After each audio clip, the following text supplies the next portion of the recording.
Doon po sa trailer, parang nabanggit na sumpa ang isang magmahal. Sa actors po siguro, makaka-relate po ba kayo doon? Or na-feel nyo ba, or nasabi nyo na sa sarili? Si OG yata sasabihin niya. Si Jason o si Jason. Sa akin ka ganun. Aga. Naramdaman ko yung aga. I think magiging sumpa siya kapag sobra. I think the right amount of everything is good. With passion that you need to give. I think whatever it is that is excessive is bad. So it's just the right amount of feelings and the right amount of here and here, then you're fine. I don't think it's sumpa. For me po, kaya siya parang tinawag na sumpa ang pagmamahal kasi parang paulit-ulit lang na nangyayari. I mean, masaya sa una, syempre pag nagmamahalan kayo, then parang at the same, parang at the end of the, parang may point na darating kayo sa situation na parang hindi naman tayo ganito nagkakilala or something, bakit bigla tayo nagiging malungkot, di tayo magkaintindihan. So parang kaya siya tinatawag na sumpa kasi parang masasaktan ka, kumbaga lahat pagdadaanan mo. Pero paulit at paulit lang kahit kaninong tao or sinong tao yan, parang yan.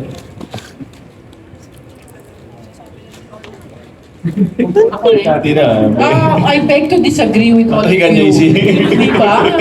The more you love, the better it becomes. At pwede mo makisabay-sabay lahat yan. Di ba? I mean, you can love one person, another guy on the side. Di ba, Mary? You're talking physical, okay? I'm only talking emotional, psychological. You can actually really love 2 or 3 people at the same time equally. That's actually. Diba? Direct like you.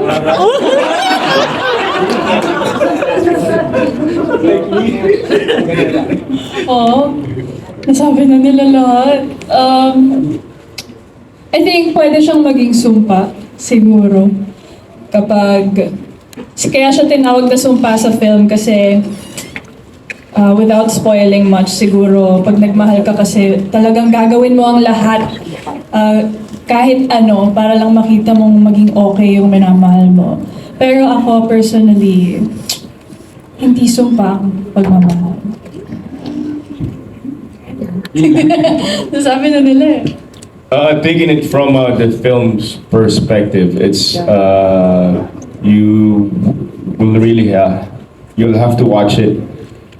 Why he got to that point wherein he said that, because even in the other timelines there's also that kind of curse.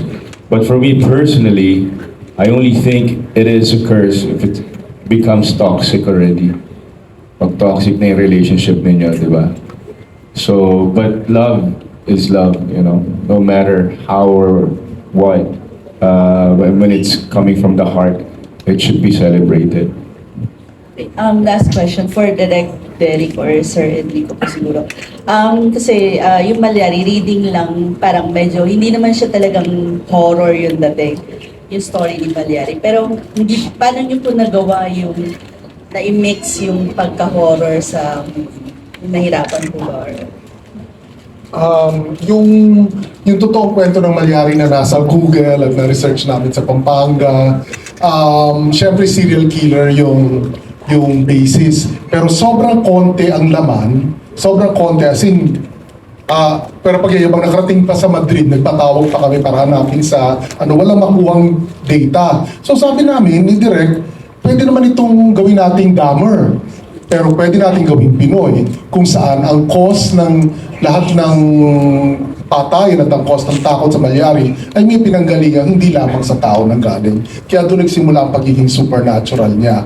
And besides, Filipinos love supernatural movies more than killer movies na napapanood lang natin sa Netflix. Kaya doon kami direct nagkasundo. Well, dadagdagan ko lang din yung sinabi ni CS. Malaking factor din kasi nun sa pelikula, syempre sa dami na nilalabas ngayong horror. Kapag napanood nyo kasi, hindi lang siya one-sided, I think, na horror. I think marami siyang levels. Marami kaming in-input na levels ng horror na from supernatural to serial killer. And then at the same time na, dito, psychological, meron din siya.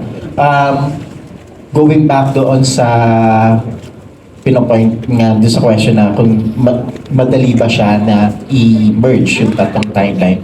Hindi. I mean, madugo ang pinagdaanan ng script. As in, it took us 7 drafts or 8 drafts, I think. And 2018, so 2018. parang ilang Oo, 4 dami years? na. 4 years in the making yung material itself bago namin mailabas. Ang dami kasing butas ng research kasi, ng history natin kasi this is 1812, wala tayong records eh. It's one of the reasons why we have to go to as far as kumontak from biblioteca sa Spain to see if there are court records doon about Severino Mallari, pero hindi namin makuha, hindi mailabas ang records. Nasa Archbishop lang. Nasa Archbishop ang Mailabas. permit. Oo.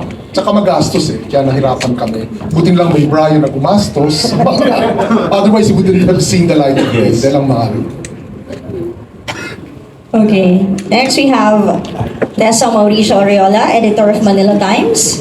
Yes, hello, good afternoon po, and congratulations already. It looks like such a grand production. Yun na lang po yung tatanungin ko, perhaps maybe si Direk po might be able to tell us, yung pagpasok po ng Warner Brothers, obviously, besides having a really compelling story, I'm sure the production value had really something to do with it. If you could talk a little bit more about yung technical aspect po and, just how much you had Mr. Bryan spend his money on. Pwede pong bigyan niyo po kami ng idea about that.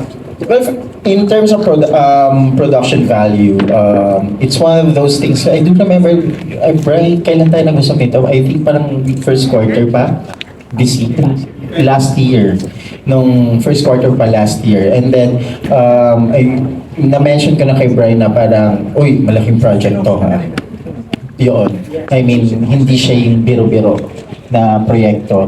And then in terms of production value, it took us months to prepare. Actually, almost 1 year na para i-prepare lahat from each department, from the camera department to the production design, the scoring, the VFX, and then the mood boards. Ang daming text na pinagdaanan kasi we are talking about 3 timelines, 3 production design, 3 camera style, kung paano mo siya i-merge. Madugo siya in a sense na ang dami namin kailangan iwasan. Ang daming kailangan na parang, oh wait lang, lumabas na yung ganito, nagamit na yung ganitong technique, nagamit na yung ganitong design. So, we have to, kumbaga, lumayo doon. Kasi syempre, it's cinema. We want to offer something new for all of you. So, laging nandun din yung consideration. Ang shot listing namin, it took us 2 weeks to finish a shot list. Lahat ng shots, lahat ng scenes. And then, wala pa doon yung mga revisions namin. And then, madugo, ang daming tech scouting na naganap sa costume, ang daming preparation. Ultimo, lahat ng details ng damit nila. Kay Severino Mallari, madali lang eh. I mean, Paris siya eh, di ba? Pero the rest of the cast, sobrang madugo. I mean, ultimo, even the colors that we have to use is dapat nagkikwento and is it available during that time. Remember, this is 1812. I mean, hindi pa tapos ang Roy G. Viv natin noon. I mean, butas ang colors natin. There are certain colors that we can only use because yun ang available. So maraming consideration. Pero masaya siyang gawin. Sobrang nag-enjoy kaming gawin kasi like what we have said, hindi sa lahat ng panahon mabibigyan ka ng chance or opportunity to do something like this. Thank you, Direk. And kay Piolo na lang, obviously from what Direk has said, parang, he transported you all to that era in the 1800s, no? And having to portray such a, dark, really dark character. How did you get out of it? Like during the downtime and then at the end of the production. Nahirapan ba? I mean, did it, go with you hanggang kunwari sa pag-uwi mo? The day after, I had a rehearsal for my concert happening a week later. So yun yung banlo ko. But it helped that I requested for a lock-in because I didn't wanna, be distracted. But at the same time, I just wanted to focus because doing 3 roles was a heavy task. But doing it, I don't know. He kept telling me magbanlo ako after. Di kasi biro yung material. I mean, for an actor. Yeah, I had good sleep naman after every shoot. And everything just, I guess, fell into place. It was a fun set, even if it was a heavy material. Wala namang sigawang naganap, wala namang drama, because mabait yung producer namin. Ang ganda ng mga equipment namin. So we were taken care of really well, and at the same time, after that, walang choice to dwell because I had a lot of other things to do. So after that, I had a concert. So I guess yun na yung pinaka-way out. But living the character was nakakatakot. Yeah, it was scary. But I didn't have naman nightmares. But it was fun actually doing it. I really enjoyed it. Given a chance to do something like this again, I would do it in a heartbeat. Yeah, lastly po, sir,